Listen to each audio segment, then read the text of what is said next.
Hello friends, welcome back to Sarbathkids channel. நான் கார்த்திகா முத்து. இன்னைக்கு வந்து ஒரு அருமையான மசாலா சுண்டல் எப்படி வீட்லயே சிம்பிளா பண்றதுன்னு பார்க்கலாம்.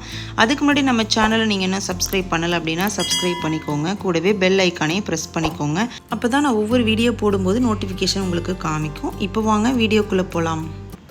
மசாலா சுண்டல் பண்றதுக்கு ஒரு பவுல்ல ஒரு 1/4 கிலோ வெள்ளை பட்டாணி எடுத்து போட்டுருக்கேன். இதை வந்து 2 டைம் நல்லா வாஷ் பண்ணிக்கோங்க. இதில் வந்து பச்சை பட்டாணி கூட நீங்கள் சேர்த்துக்கலாம். தண்ணி நிறையா ஊற்றி மூடி போட்டு ஒரு 6 மணி நேரம் நல்லா ஊற விட்டுருங்க. அப்போ தான் அந்த பட்டாணி நல்லாவே ஊறி வரும். இப்போ 6 மணி நேரம் ஆயிடுச்சு. இப்போ ஓப்பன் பண்ணி பார்த்துடலாம். பட்டாணி நல்லாவே ஊறி வந்துருச்சு. நான் இப்போ வந்து 1/4 கிலோ போட்டிருக்கேன். இப்போ 1/2 கிலோ அளவுக்கு வந்துருச்சு.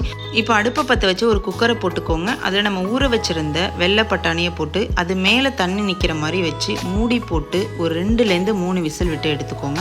பட்டாணி வேகிறதுக்குள்ளே நம்ம மசாலா ரெடி பண்ணிடலாம். ஒரு மிக்சி ஜாரில் 2 மீடியம் சைஸ் பெரிய வெங்காயம், 2 மீடியம் சைஸ் தக்காளி ஒரு ரஃபாக கட் பண்ணி போட்டுக்கோங்க. இது கூடயே காரத்துக்கு 2 பச்சை மிளகாய், 1/2 ஸ்பூன் இஞ்சி பூண்டு பேஸ்ட்டு போட்டு மூடி போட்டு நல்லா ஃபைன் பேஸ்ட்டாக அரைச்சி எடுத்துக்கோங்க. இப்போ இதுதான் கரெக்டான கன்சிஸ்டன்சி. இப்போ குக்கரில் வந்து 2லேருந்து 3 விசில் நல்லாவே வந்துடுச்சு. இப்போ குக்கரை வந்து ஆஃப் பண்ணிடலாம். இப்போ ப்ரெஷர்லாம் போயிடுச்சு. இப்போ குக்கரை ஓப்பன் பண்ணி பார்த்துடலாம்.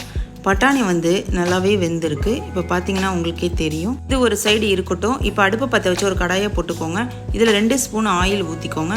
இது கூடயே 1/2 ஸ்பூன் கடுகு போட்டு கடுகு நல்லா வெடித்ததுக்கப்புறம் கருவேப்பிலையே சேர்த்துக்கோங்க. கருவேப்பிலை நல்லா வதங்கினதுக்கப்புறம் நம்ம அரைச்சி வச்சுருந்த அந்த வெங்காயம் தக்காளி பேஸ்ட்டை போட்டுக்கோங்க. இப்போ தக்காளி வெங்காயம் பேஸ்ட்டு கொஞ்சம் எண்ணெயிலே நல்லா வதக்கி விட்ருங்க. இப்போ வெங்காயம் தக்காளி நல்லா வதங்கினதுக்கப்புறம் காரத்துக்கு மிளகாய் தூள், மஞ்சள் தூள், சாட் மசாலா, தேவையான அளவுக்கு உப்பு போட்டு நல்லா மிக்ஸ் பண்ணி விட்ருங்க. மசாலாலாம் நல்லா வதங்கினதுக்கப்புறம் நம்ம வேக வச்சுருந்த பட்டாணியை அந்த தண்ணியோடு அப்படியே ஊற்றிக்கோங்க. இதையும் நல்லா வதக்கிக்கோங்க. இப்போது நம்ம வேக வச்சுருந்த பட்டாணியை கொஞ்சம் மிக்சி ஜாரில் போட்டு நல்லா ஃபைன் பேஸ்ட்டாக அரைச்சி எடுத்து அதையும் அந்த மசாலா கூடவே நம்ம சேர்த்துக்கலாம். இது மாதிரி பட்டாணியை நம்ம அரைச்சி ஊற்றும் பொழுது இந்த மசாலா வந்து நல்லாவே ஒரு திக்னஸாக கிடைக்கும். இப்போ இது எல்லாத்தையுமே நல்லா மிக்ஸ் பண்ணி விட்ருங்க. ஒரு கொதிச்சதுக்கப்புறம் லாஸ்ட்டாக கொத்தமல்லி இலையை தூவி சர்வ் பண்ண வேண்டியதுதான். ஒரு அருமையான மசாலா சுண்டல் ரெடி. இதை வந்து எப்படி பிளேட்டிங் பண்ணுறதுன்னு பார்த்துடலாம். ஃபஸ்ட்டு ஒரு பிளேட் எடுத்துக்கோங்க. அதில் 2 கரண்டி மசாலா சுண்டலை போட்டுக்கோங்க. இதில் கட் பண்ண ஆனியனு, திருவின கேரட்டு, லாஸ்ட்டாக கொத்தமல்லி இலையை தூவி நம்ம சாப்பிட வேண்டியதுதான்.